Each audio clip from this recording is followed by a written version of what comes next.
Wa katabna itu wa katabna alaihim fiha anna an-nafsa bin nafsi wal 'aina bil 'aini wal anfa bil anfi wal uduna bil uduni was sinna bis sinni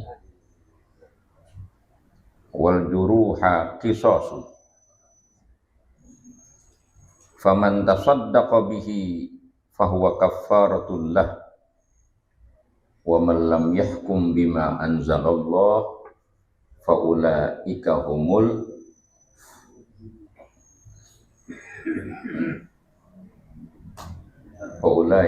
zalimun.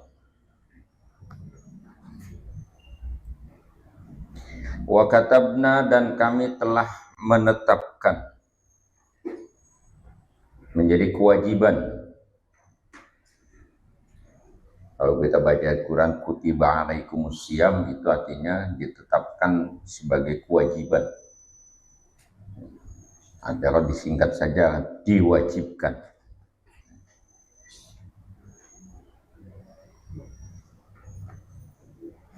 Telah kami tetapkan sebagai kewajiban alaihim atas mereka fiha fit Taurah ay faradna, kami wajibkan ala Bani Israila, kepada Bani Israel, fiha fit Taurah, maksudnya di dalam kitab Taurat, ketetapannya, kewajibannya itu annan nafsa, bahwasanya jiwa itu maktulatun bin nafsi, jiwa dibalas dengan jiwa, nyawa dibalas dengan nyawa.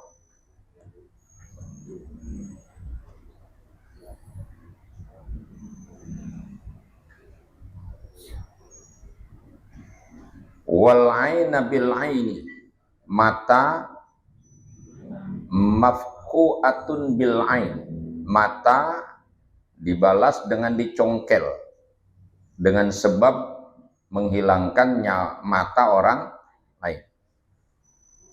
Wal anfa majdu'un bil anfi, hidung digerumpungin dengan sebab dia menggerumpungin hidung orang. Wal uduna maqtu'atun bil udun, kuping dipotong dengan sebab seseorang memotong kuping orang lain.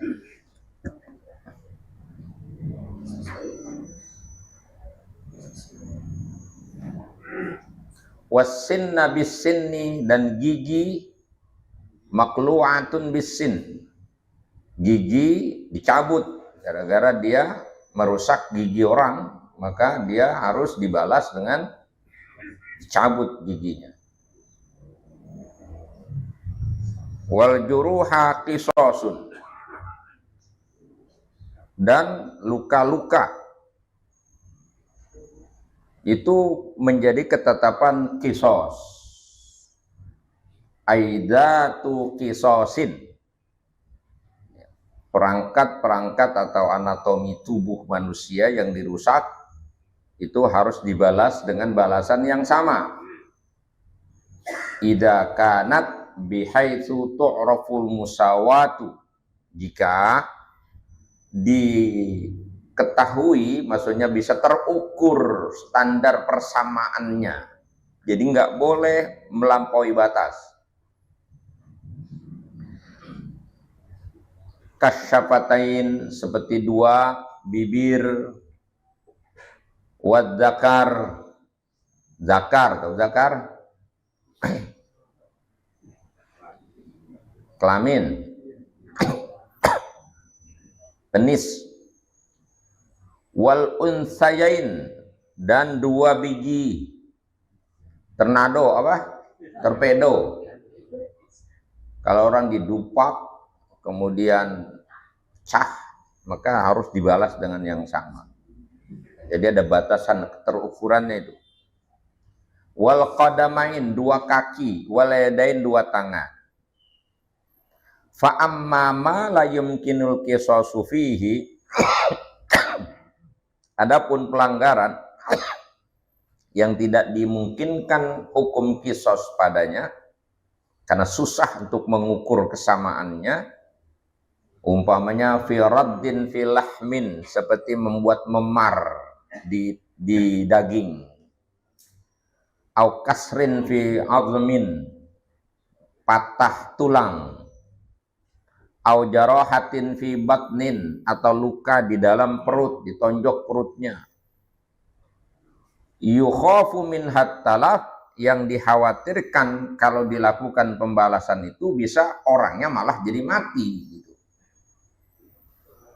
Maka fafihi arsyun wa hukumah, maka yang ada hukumnya itu adalah diat atau tebusan ganti rugi, wa hukumatun, dan sanksi hukum yang lain ya, yang sekiranya menimbulkan efek jerah. Itu ketetapan yang Allah tetapkan di dalam kitab Taurat. Di Quran ada enggak? Ada. Ente belum baca? Udah. Ente kan tukang baca Quran, pasti sudah tahu.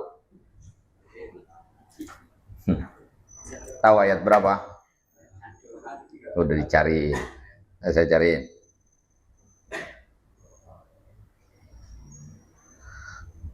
HP manfaatin dong, jangan buat ngechat doang. Di HP tuh nyari apa juga ada sekarang.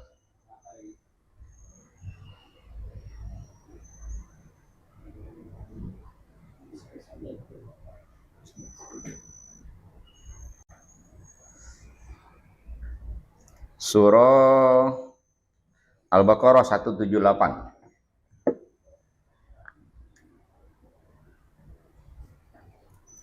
Udah kita lewat itu ya.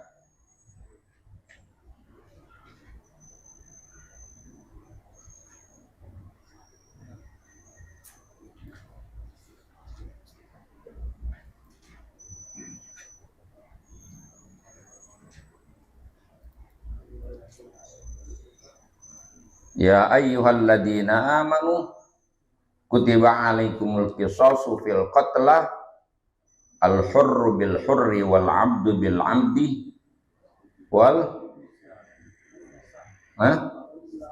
wal unsa bil unsa, terus faman 'ufiya lahum min akhi syai'un fattiba'un bil ma'ruf wa ada'un ilaihi bi ihsan dzalika takhfifun min rabbikum wa rahmah faman i'tada ba'da dzalika falahu 'adzabun alim.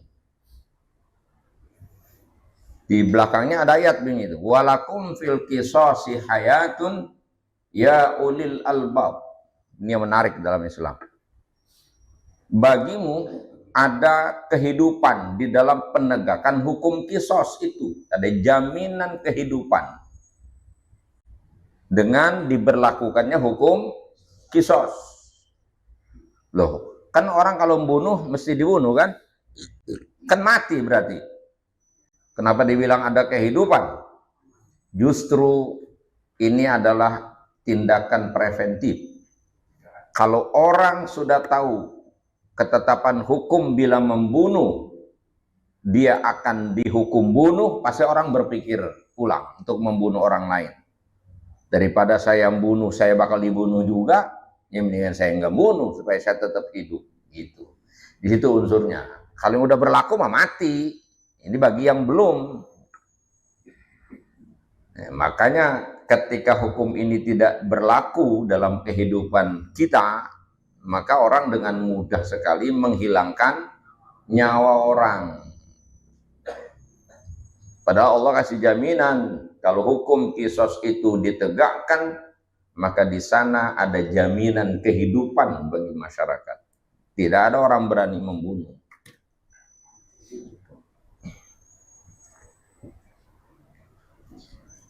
Qara al-Kisaiyu al-ain wal anfa wal udun was sin wal juruh kulluha birraf'i, dibacanya al-ainu. Jadi asalnya annan nafsa bin nafsi wal ainu bil aini wal anfu bil anfi wal udunu bil uduni was sinnu bis sinni wal juruhu qisas. Itu Imam Kisai bacanya. Kulluha birrafi. Wa qala Ibnu Katsir wa Ibnu Amir wa Abu Amr binasbi ghairil juruh. Bacanya dengan nasab. Ya. Selain kalimat juru, baca annan nafsa bin nafsi wal aina bil aini wal anfa bil anfi wal uduna bil uduni was sinna bis sinni. Kemudian juruhnya dibaca rafa, fa innahu birrafi. Wal juruhu qisas. Wa qara Nafi wa Asim wa Hamzah binasbil kull. Ini bacaan kita ini. Wa khabarul jami' qisasun. Khabarnya, khabar anna itu adalah kalimat qisas. Wa katabna alaihim fiha annan nafsa bin nafsi wal aina bil aini wal anfa bil anfi wal udhuna bil udhuni was sinna bis sinni wal juruha qisasun. Semua itu adalah bentuk qisas. Faman tasaddaqa ay bil qisasi minal mustahiqina fahuwa tasadduq kafaratullah.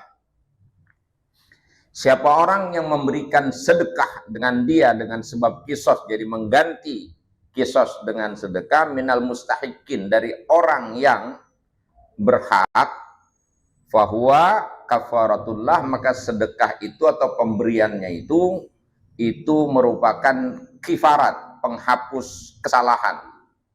Lil mutasaddiq, bagi orang yang memberi, yukaffirullahu ta'ala biha dunubahu, Allah akan hapuskan dosanya, ai idza afal majruh, apabila yang terluka itu memaafkan. Sebagai bentuk penggantinya, ya dia memberikan ganti rugi dengan suka rela, itu namanya sebutkan faman tasaddaqa. Ida afal majruhu au walil maktuli kana dalikal afu kafaratun lil afi, maka kemaafan itu menjadi kifarat ya, bagi yang memaafkan. Kama qala sallallahu ayu'jizu ahadukum ayyakuna ka'abi damdam kana idza kharaja min baitihi tasaddaqa bi'ardihi 'alan nas.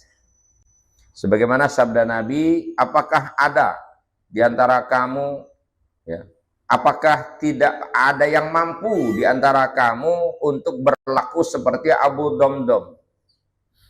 Namanya keren.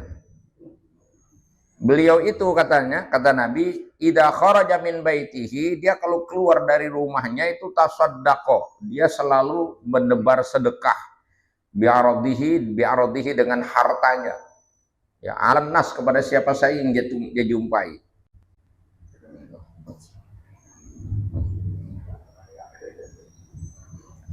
Tidakkah mampu? Jawabnya jauh kita apa? Ya nggak mampu loh. Kita mah, ya sebenarnya mah bisa, man nggak mau. Kenapa nggak mau? Pelit.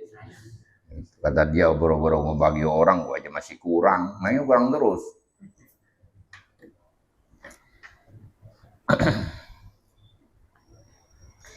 Warawa Ubadah ibnu Samit anna Rasulullah sallallahu alaihi wasallam qala man tasaddaqa min jasadihi bi syai'in kaffarallahu ta'ala anhu bi qadarihi min dunubi. Siapa orang yang bersedekah dari dirinya dengan apapun sedekahnya itu, maka Allah akan hapuskan darinya seukuran dari dosanya. Sedekahnya banyak, ampunannya juga banyak. Sedekahnya dikit, ya ampunannya dikit. Wakila innal mujniya ay innal mujna alaihi idza afa anil jani sara dzalikal afu kafaratan lil jani wa sakata anhu ma lazimahu fala yu'akhiduhu Allah taala ba'da dzalikal afwi.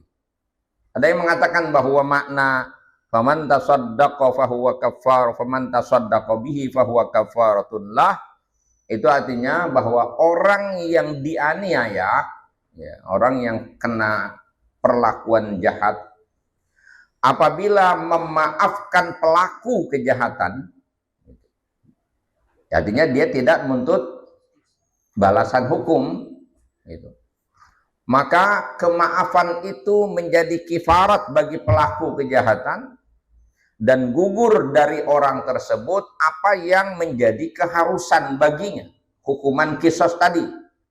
Jadi hukum kisos bisa dibatalkan bila yang dirugikan memaafkan. Fala yu'akhiduhullahu ta'ala, maka Allah tidak akan menghukumnya ba'da dzalikal afi, setelah kemaafan itu. Nah, makanya supaya dimaafkan, berikan apa yang bisa menyenangkan dia supaya kita mendapatkan kemaafan. Udah salah ngotot, udah salah ya harus menerima salah, datangi keluarganya, minta maaf. Kira-kira apa yang bisa dilakukan, begitu namanya kalau bahasa kitanya jalan damai, mencari jalan damai. Itu wasulhu khair, selama ini belum diangkat ke meja hijau. Biasanya kalau di tempat kita tuh ada mediasi namanya.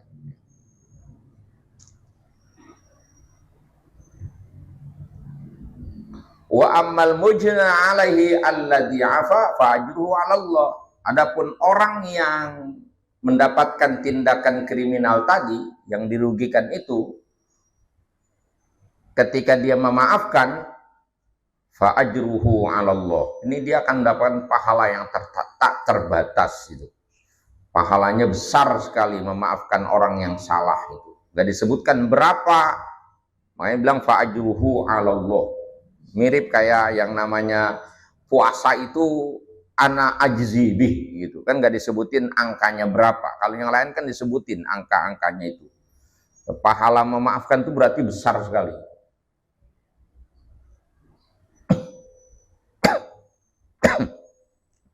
Di sana ada ayat wa jazaa'u sayyi'atin sayyi'atun mithluha faman 'afa wa aslaha fa ajruhu 'ala Allah.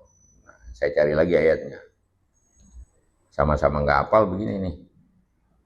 Tapi saya masih mending. Wa jazaa'u sayyi'atin sayyi'atun mithluha faman 'afa wa aslaha fa ajruhu 'ala Allah. Itu ada surah Asy-Syura ayat 40. Surah Asy-Syura ayatnya ayat 40. Cek coba, ada nggak?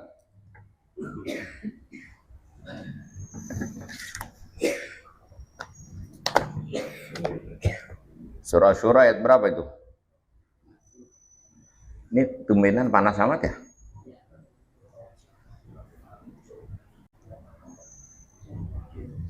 Asy-Syura ayat 40. Salah ya? Ini Asy-Syu'ara. Asy-Syura bukan Asy-Syu'ara. Surahnya surah berapa? 42. Ya, ayat 40.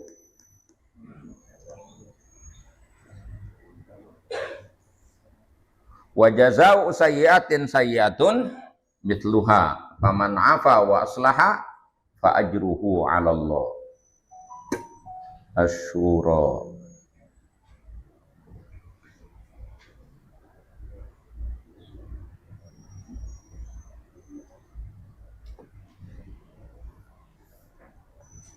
Balasan satu keburukan adalah keburukan yang setimpal. Artinya kita berhak untuk menuntut hak kita karena dizalimi orang. Tetapi dalam Islam itu ada faman nafa, siapa yang memaafkan, wa aslaha, dan berbuat baik kepada orang yang berbuat jahat. Orang berbuat jahat, dia malah menyikapinya dengan berbuat baik. Fa ajruhu 'ala Allah. Maka balasannya itu pahalanya dari Allah langsung. Gitu.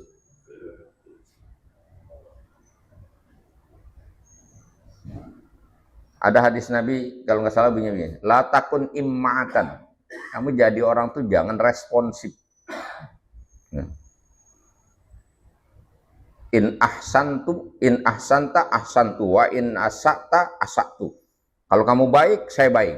Kalau kamu jahat, saya bisa lebih jahat. Suka begitu nggak? Itu namanya imma'ah. Gitu.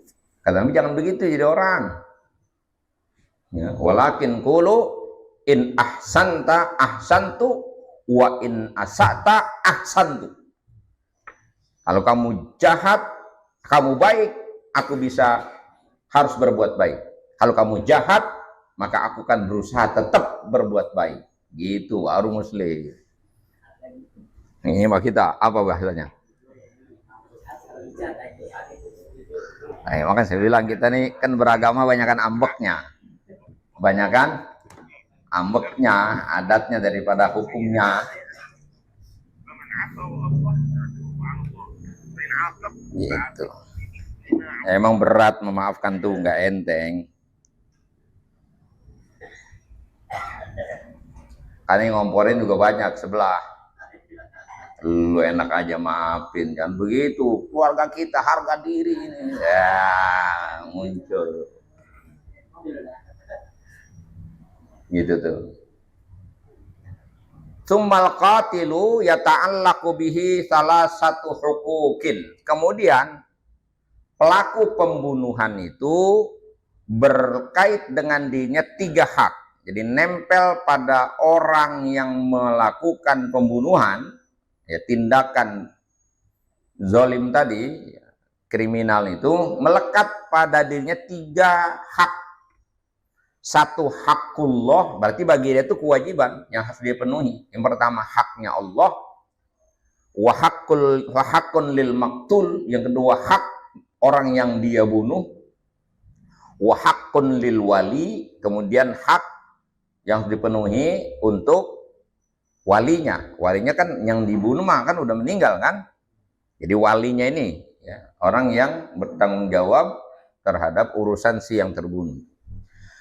Fa idza sallamal qatilu nafsahu, maka apabila si pembunuh menyerahkan dirinya tau'an wa ikhtiyaran, dengan sukarela, bahasa kitanya begitu, dia menyerahkan dirinya secara sukarela ilal wali, kepada orang yang mengurus urusan si terbunuh, si korban, nadaman ala ma fa'ala, karena menyesali perbuatannya, khaufan minallahi, juga karena takut kepada Allah, wa taubatan nasuha, dan juga karena dia ingin benar-benar bertaubat yang benar, saqata haqqullah ta'ala bitaubah, maka gugurlah hak Allah itu dengan pertaubatannya. Wa saqata haqqul auliya bil istifa, dan gugur hak si wali dengan menyempurnakan hukuman sanksi yang harus dia terima. Awis sulhu, atau damai, awil afu, atau kemaafan. Gitu. Jadi kalau walinya nggak bisa, kalau bahasanya nyawa dibalas nyawa, ya sudah, dia harus siap memenuhi kewajibannya itu, menerima hukuman. Nanti tergantung pengadilan. Ini saya konstruksinya masih jelas dulu ya. Hukum kisos ini bukan dilakukan oleh individu, bukan. Hukum itu ada 2, ada hukum infirodi, ada hukum jama'i. Hukum infirodi, kewajiban-kewajiban hukum yang melekat pada tiap individu, tidak terkait dengan orang. Ada hukum jama'i, hukum kolektif, nggak bisa ditegakkan orang per orang.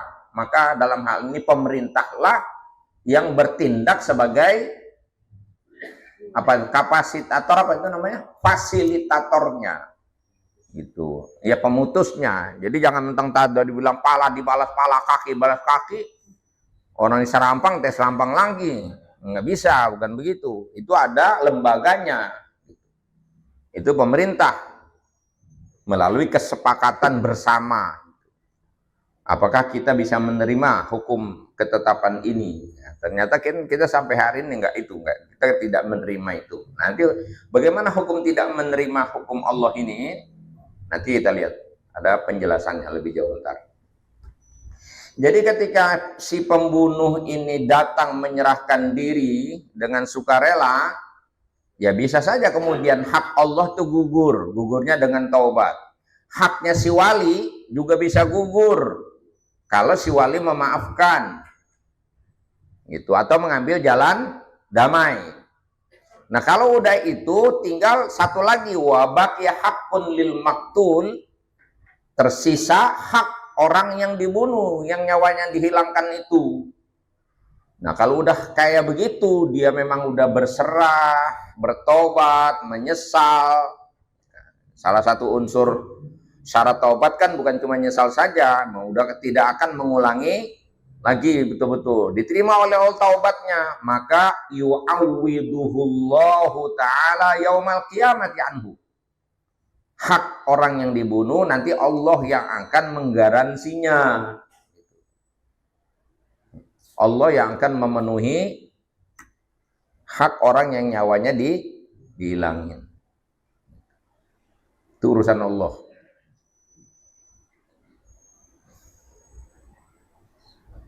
Jadi wa'awiduhullahu an yaumal qiyamah min abdihi ta'ib. Allah ganti dari pertobatan hambanya, wa yuslihu bainahu wa bainahu, dan Allah akan damaikan antara si pembunuh dan yang terbunuh. Satu. Yang kedua, walau sallamal qatilu nafsahu ikhtiyaran min ghairi nadamin wa taubatin. Kalau si pembunuh menyerahkan dirinya, ya menyerahkannya ya tidak dengan kayak tadi itu tau'an, senang-senang, ini mah karena ketangkep mau nggak mau gitu. Min ghairi nadamin, tapi dia nggak nyesel, atau dia nyerahin diri tapi nggak nyesel, merasa puas setelah membunuh orang. Nih gue lu mau apain terserah, yang penting gue mah udah puas gitu. Ikhtiaran ini bukan dipaksa, artinya memang dia sukarela gitu. Tapi min ghairi nadamin, nggak nyesel, wa taubatin, dan nggak ada taubatan. Au lam yumakkin min nafsihi, atau dia tidak memberikan ruang ya, dari dirinya, bal kutila karhan, bal qatala karhan, au lam yumakkin min nafsi, atau dia membunuh gitu ya, bukan karena keinginan dirinya, tapi dia membunuh karena dipaksa oleh orang. Nah, bisa terjadi nggak tuh? Dia begitu membunuh karena disuruh orang, maka dia menyerahkan diri ke kantor polisi umpama, tanpa menyesal dengan alasan ya saya mah disuruh. Dia kan dia ngaku salah dia. Biasanya orang kalau disuruh begitu dalihnya. Ya gue makan disuruh. Namanya bawahan disuruh sama bos, gitu kira-kira. Itu namanya min ghairi nadamin wa taubatin. Walam yumakkin min nafsihi, ya, dia tidak berkuasa atas dirinya. Bal qatala karhan, dia membunuh karena dipaksa. Fayaskutu hakul warithi faqat, maka gugur hak pewarisnya saja. Wa yabqa haqqullah ta'ala, dan yang kekal adalah yang sisa, yang tertinggal itu haknya Allah Ta'ala. Li'annahu la yaskutuhu illa taubah, karena hak Allah itu tidak gugur kecuali dengan taubat.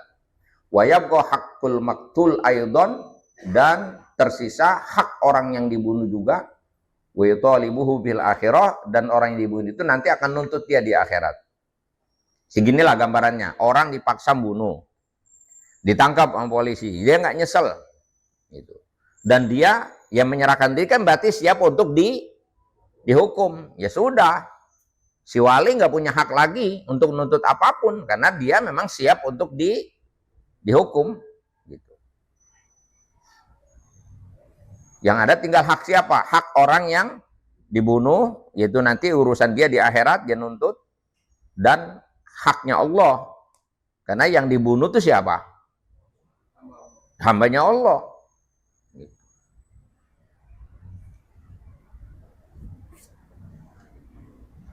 Ente pernah dengar riwayat Nabi Ibrahim kenapa suruh membunuh anaknya, untuk suruh nyembelih anaknya? Itu kan tahunya cuma korban aja tuh. Ada riwayat lain. Jadi ada orang yang sudah melampaui batas, Nabi Ibrahim bilang, ya Allah, lenyapkan saja.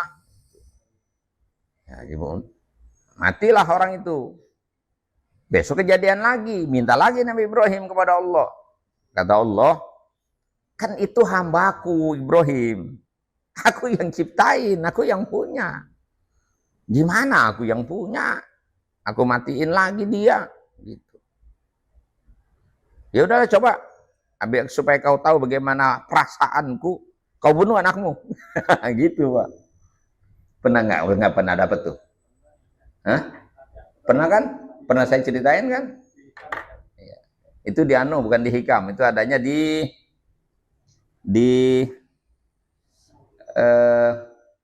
Farhatun Nufus. Di sarah dari di kitab Tajul Arusnya Imam Ibnu Athaillah ada. Cuman adanya di Farhatun Nufusnya. Atau di Hikam mungkin ada.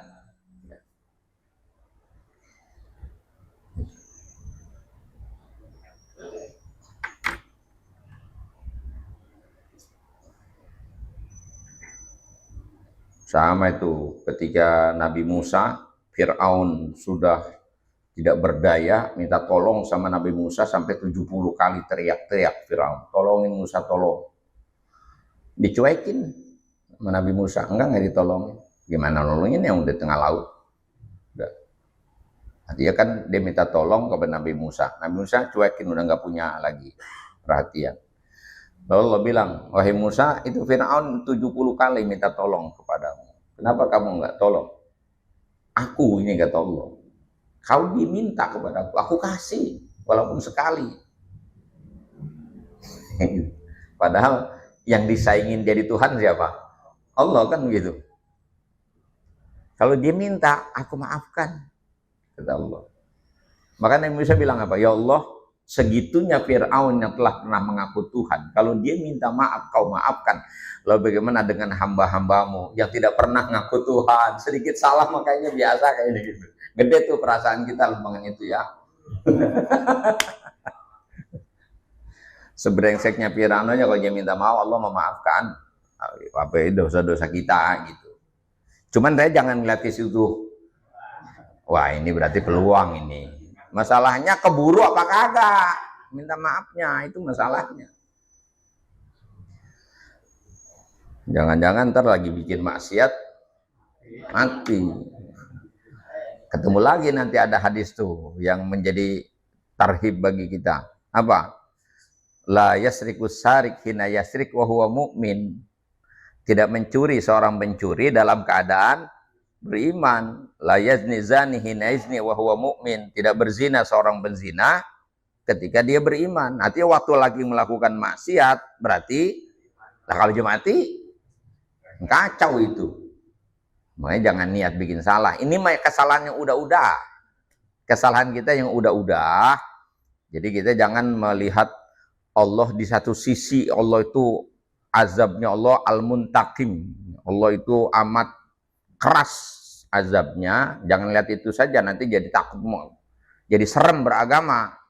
Jadi supaya beragama itu ada nyamannya, buat harapan, namanya roja. Jangan dominan khauf, harus diimbangi dengan roja, optimisme.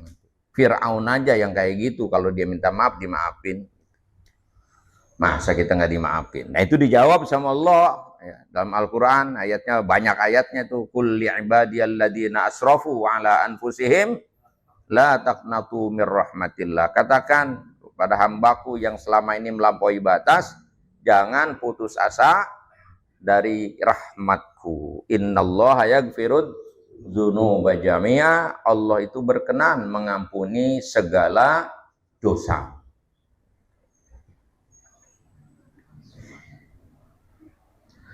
Nah, ujungnya wa man lam yahkum bima anzalallah. Tadi apa? Wa yakun ya Allah iskutul tahu wa yakun hakumatul aidon itu bilahira. Li annal qatil lam yusallim nafsahu taiban, karena si pembunuh tidak menyerahkan dirinya dalam keadaan bertobat. Walam yasil minhu limaqtul syai'un, dan tidak ada sesuatu yang nyampai kepada yang dibunuh.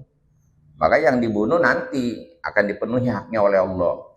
Wa man lam yahkum bima anzalallah fa ulaika humuz zalimun. Siapa orang, ini semacam konklusinya, Siapa orang yang tidak berhukum dengan hukum yang ditetapkan oleh Allah, maka mereka adalah orang-orang zalim.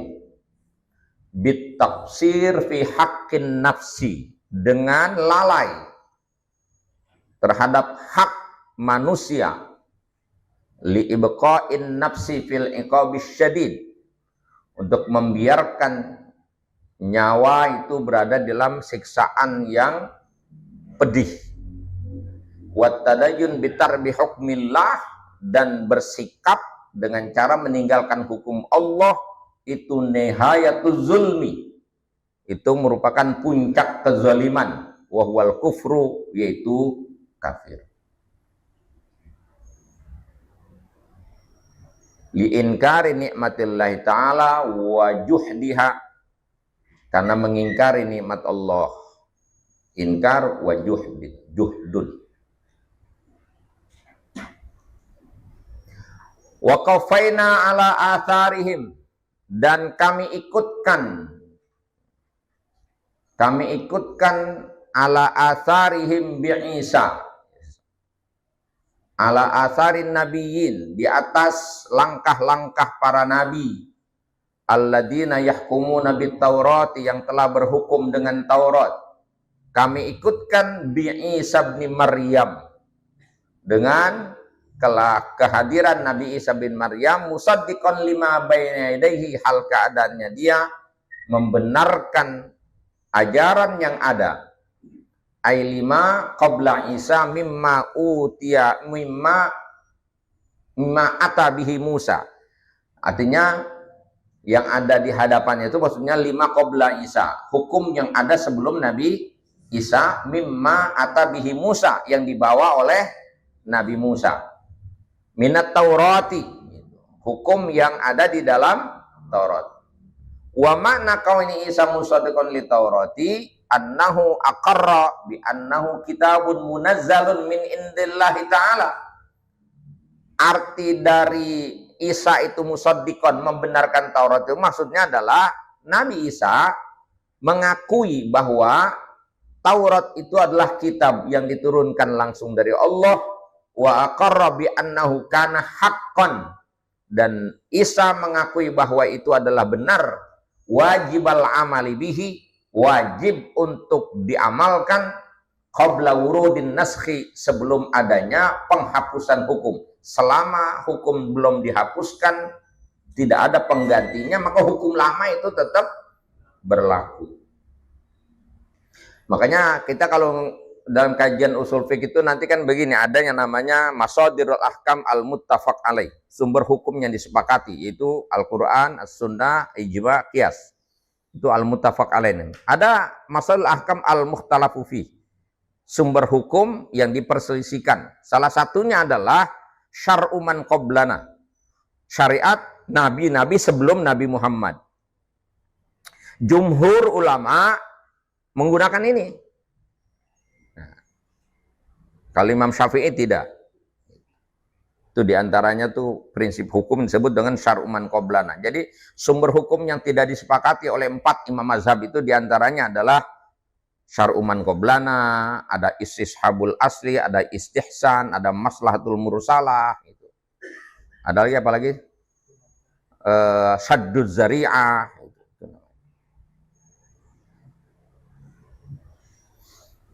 Emang ngajinya kudu lama itu kalau ngaji gituan mah. Lagi ente mah nggak usah. Kalau masih muda boleh, kalau pengen memperdalam. Saya juga luarnya doang, kulitnya doang.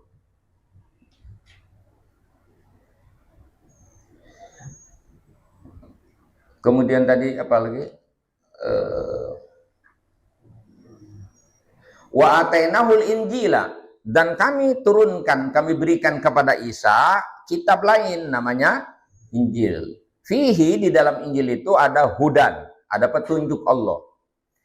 Kenapa dikatakan ada petunjuk? Lishimalihi ala dalailid dalati ala tauhid.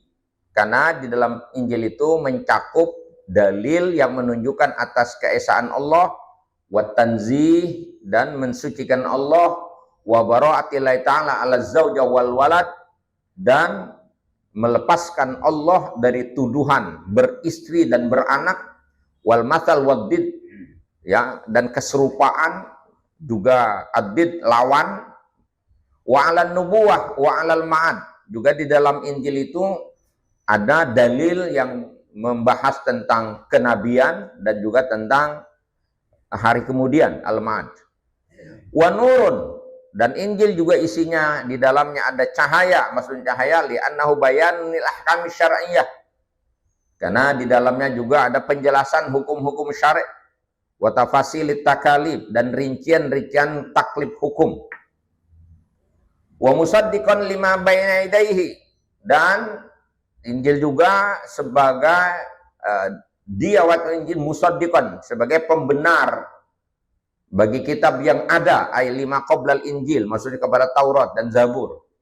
Minat Taurati disebutkan, ya, lima bayan dari minat, membenarkan Taurat yang ada saat itu. Wahadal mansubu ma'tufun ala mahalli ma'ala mahallin fihi hudan wa huwa nasbu alal hal. Dan nasabnya ini kalimat musaddiqan, kenapa nurun harusnya musaddiqun, kenapa ini musaddiqan? Itu diatopkan kepada mahalnya fihi hudan, wa huwa an-nasbu alal hal, nasabnya atas hal. Ai muwafiqan lima fit Taurati min usuliddin, artinya Injil itu sesuai dengan Taurat dalam urusan pokok-pokok agama, wa min ba'di syara'i, ya, dan sebagian hukum syariat. Wa min kaunil injili mubasyiran bima ba'ati Muhammadin sallallahu, dan Injil itu juga memberikan informasi kabar gembira dengan diutusnya Nabi Muhammad, Nabi akhir zaman. Ada informasi di situ. Wahudan, dan juga di dalamnya ada petunjuk listimali alal bisyarah bimaji Muhammadin sallallahu, karena mengandung informasi tentang kedatangan Nabi Muhammad. Fahuwa sababun lihtida'in nas ila nubuwati Muhammadin sallallahu. Nah, maka itu menjadi sebab petunjuk manusia untuk kenabian Nabi Muhammad, memberitahu atau menunjukkan bahwa ada nabi akhir zaman. Fahadil masalah asyadul masalih yajan ilal bayan. Masalah ini adalah masalah yang paling penting, yang paling dibutuhkan untuk mendapatkan penjelasan. Fal Injil yadullu dilalatan zahiratan. Injil itu telah memberikan dilalah yang nyata alaiha, atasnya, atas masalah ini, atas diutusnya Nabi akhir zaman. Likathratil munaza'ah bainal muslimin wal yahud wan nasara fi dzalika, karena ramainya persengketaan atau konflik antara orang-orang Islam, Yahudi dan Nasrani. Wa mau'izatan lil muttaqin, dan di dalam Injil juga itu ada nasihat bagi orang-orang yang bertakwa, listimalihi 'alan nasahi waz zawajir, karena mengandung berbagai macam nasihat dan juga ancaman. Wa innama khussal mau'izah bil muttaqin li'annahum alladziina yantafi'una biha. Dikhususkan mau'izah itu untuk orang yang bertakwa. Kenapa nggak dikatakan mau'izatan linnas begitu? Mau'izatan lil muttaqin, ya karena orang bertakwalah yang akan mampu mengambil manfaat nasihat. Orang kalau memang bandel mah Pak, diingetin juga nggak bakalan mempan. Itu ada tuh kalimatnya dari Ibnu Jauzi itu, ya, Ibnu Qayyim al-Jauzi. Orang yang matanya tidak bisa memahami, maka telinganya pun nggak akan pernah bisa dikasih paham. Gitu.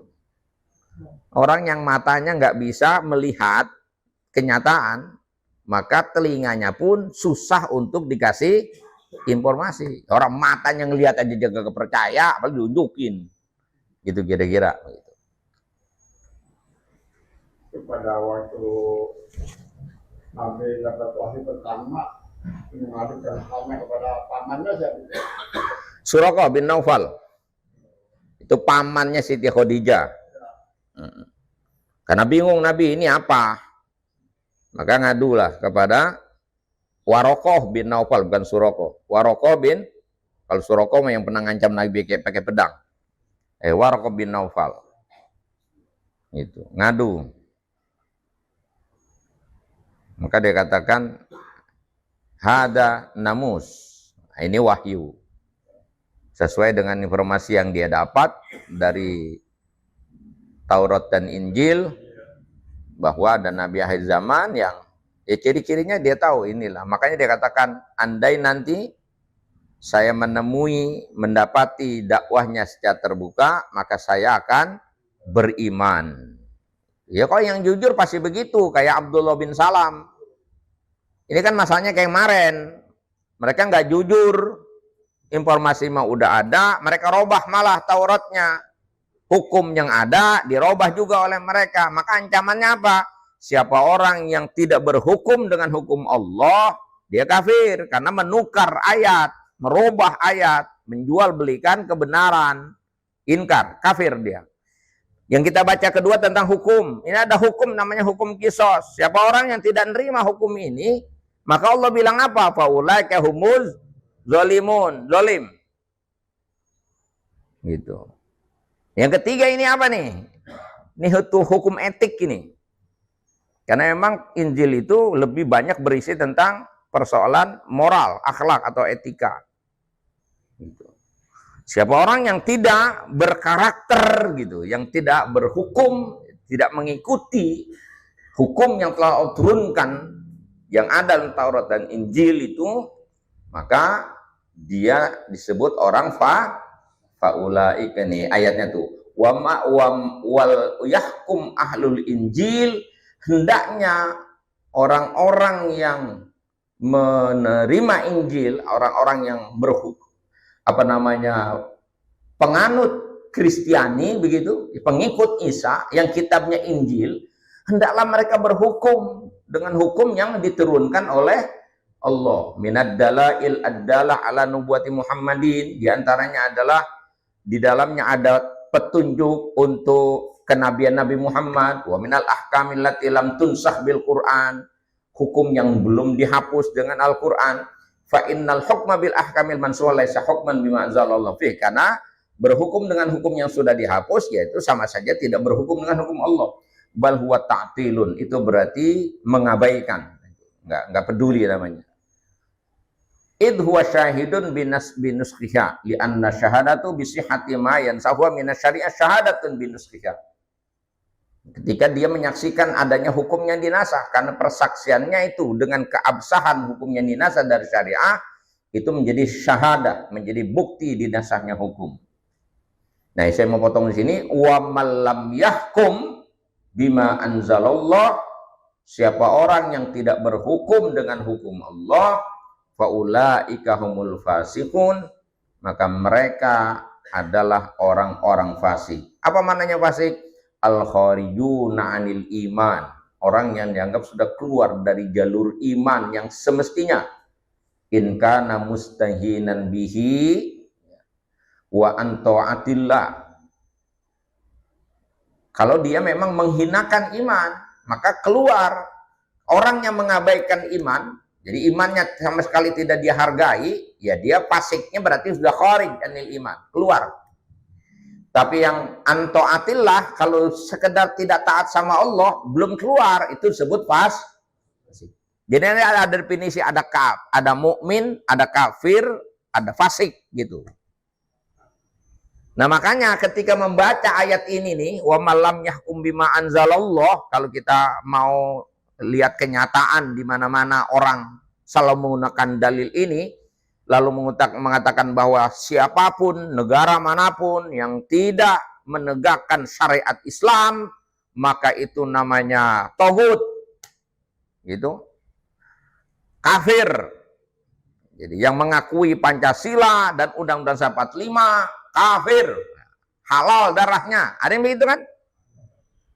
Nah, itu adalah pendapat kaum Khawarij.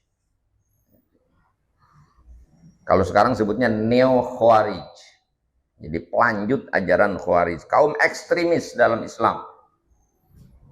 Yang nggak ada kompromi. Padahal nggak sepenuhnya begitu. Saya bukain.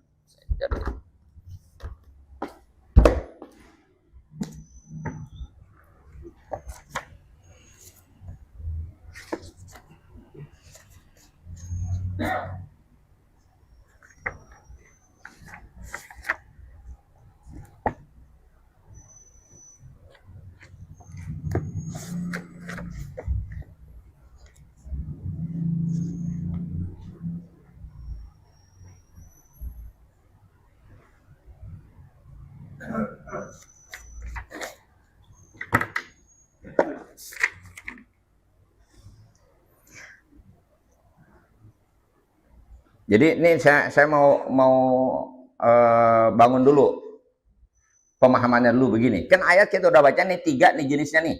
1, wa malam yahkum bima anzalallah faulaika humul kafirun. 1. Yang kedua, wa malam bima anzalallah faulaika humuz zalimun. Yang ketiga, wa malam bima anzalallah faulaika humul, kan nggak ada yang bener nih. Berarti yang tidak berhukum dengan hukum Allah berarti salah. Yang satu sebut kafir, yang satu zalim, ini fasik. Ini yang bener di mana? Gak ada yang bener kan berarti.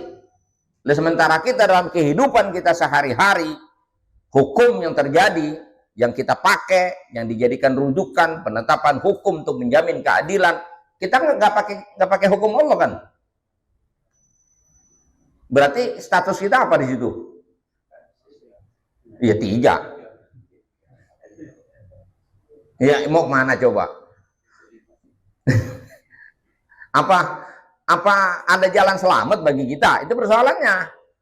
Maka dijelaskan oleh ulama.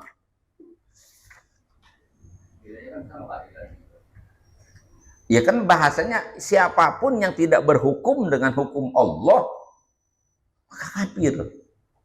Tegas banget kan gitu. Yang kedua, yang pertama kan tentang keimanan tadi. Ya, harusnya hukum itu apa adanya, kemudian dirubah. Maka Allah kasih statement.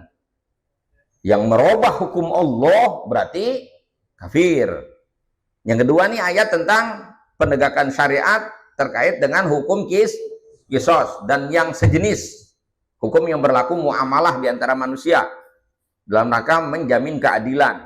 Siapa yang tidak ngikutin hukum Allah berarti dia zalim karena merugikan orang lain.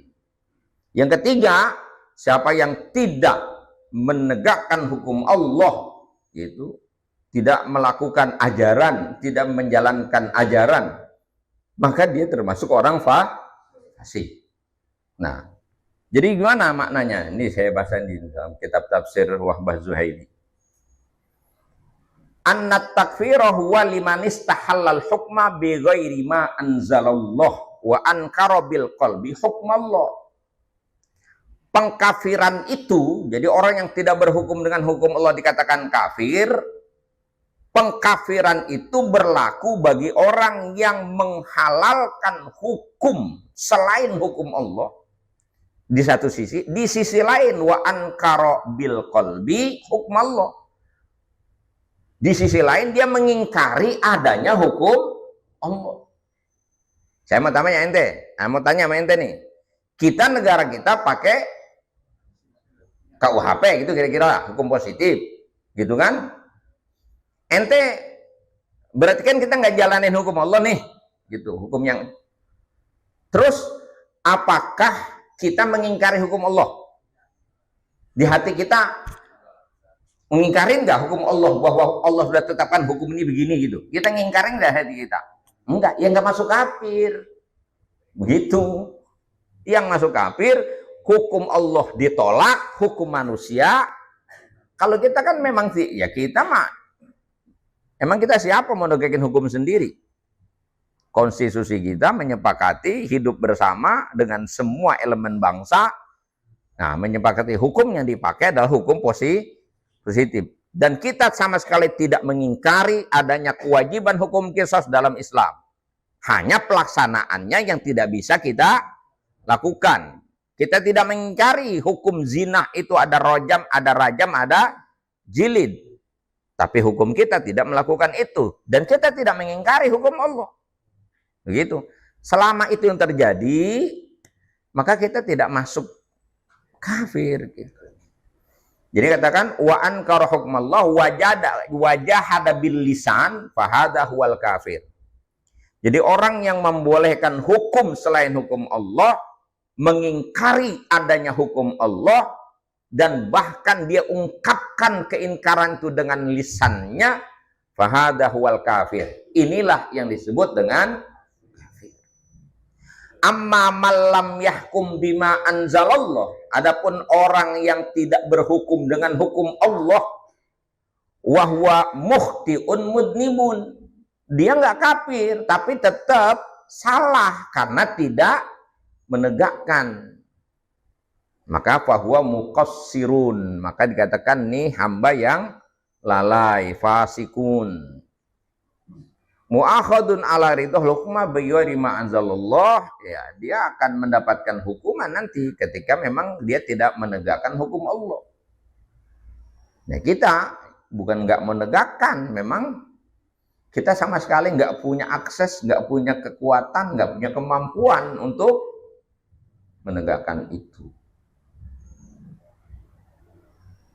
Jadi ente boleh cita-cita jadi presiden, ente boleh punya cita-cita jadi DPR. Kalau DPR-nya ada 560 orang, kemudian 500 orang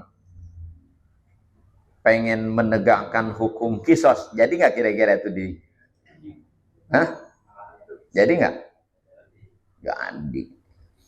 Nggak jadi, entenya nggak mau. Pasti ditolak. Ini kan bukan negara Islam, ya. Udah dianggap sektarian kita itu. Hah?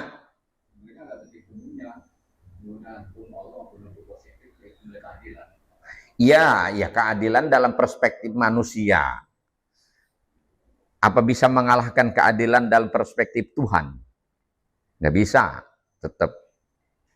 Tapi maknanya hukuman itu apa? Maknanya hukuman itu kan menimbulkan efek jera bagi orang lain. Ada nggak di situ? Dalam setiap hukuman ada nggak di situ? Ada, unsur itu ada. Itu menjamin keadilan juga ada. Cuman terlaksana apa kagaknya? Itu mah tergantung wanipiro. Satu. Yang kedua nanti ada yang memberikan pembelaan begini. Dalam agama yang namanya perintah itu, hukum perintah itu sifatnya minimalis. Sholat 5 waktu itu perintah minimal 17 rakaat dalam 1 hari. Ente sanggup 1000 rakaat, silahkan. Puasa sebulan dalam 1 tahun. Ente mau puasa Senin Kemis, Musa Daud, ada yang larang nggak? Nah, silahkan. Zakat 2,5%. Ente merasa kekecilan, zakat 2,5%. Ente keluarin 10%, boleh nggak? Boleh. Jadi perintahnya itu memang minimal. Kalau perintah. Tapi kalau hukum yang terkait dengan hukuman, gitu, sanksi, itu semua bersifat maksimal.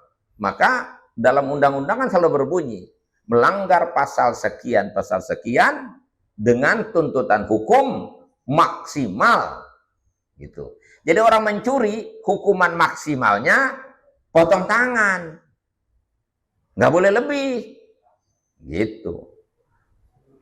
Bisa nggak kemudian tidak dihukum potong tangan si pencuri? Bisa, ketika dakwaannya tidak memenuhi syarat. Ditanya, lu motor lu hilang, naruhnya di mana? Di luar, dikunci nggak? Kagak, salah lu. Nggak bisa sepenuhnya salahin maling, orang lewat. Lagi lewat, lihat motor lagi neglak. Kunci kagak ada, hidup. Mau begitu. Nanti dia lihat dalam fakta persidangan. Tapi maksimalnya hukuman itu bersifat maksimal, artinya dikurangin bisa. Itu nanti berdasarkan pertimbangan hakim dan fakta-fakta yang ada di dalam persidangan. Dalam literasi yang lain disebutkan bahwa Abdullah bin Abbas ketika memaknai wa malam yahkum bima anzalallah fa ulaika humul kafirun itu dengan redaksi kufrun duna kufrin. Jadi bukan kafir total sebagaimana pemahaman orang Khawarij. Orang Khawarij itu nggak ada kompromi, Pak. Ya. Kan begini, mukmin itu adalah orang yang taat ke Allah.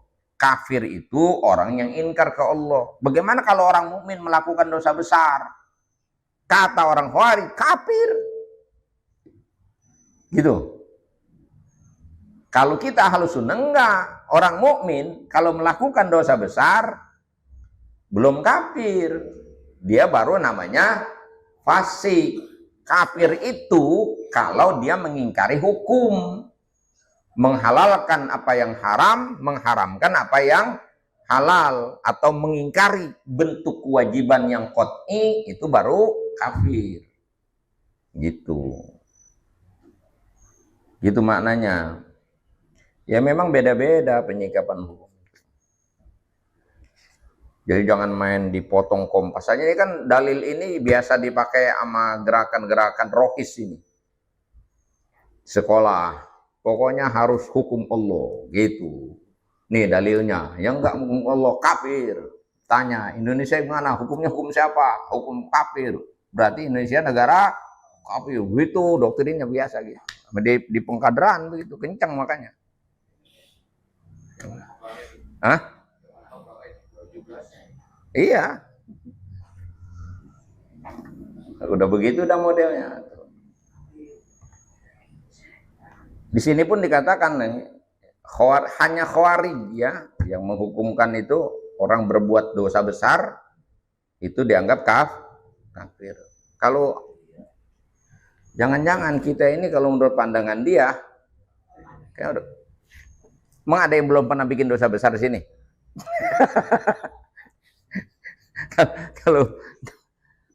Kalau menurut hukum dia udah kafir kita karena melanggar hukum.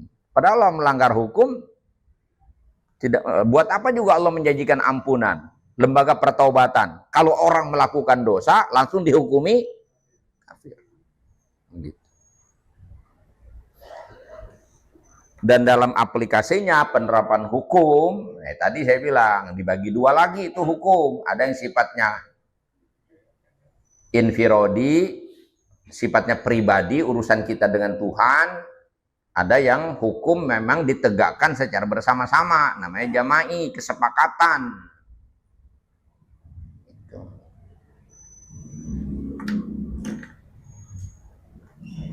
Jadi kita mudah-mudahan Allah ampuni dah. Ya, orang bukan kita yang bikin undang-undangnya.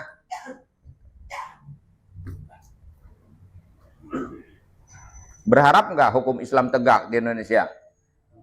Ada harapan? Ya ada, alhamdulillah. Itu namanya.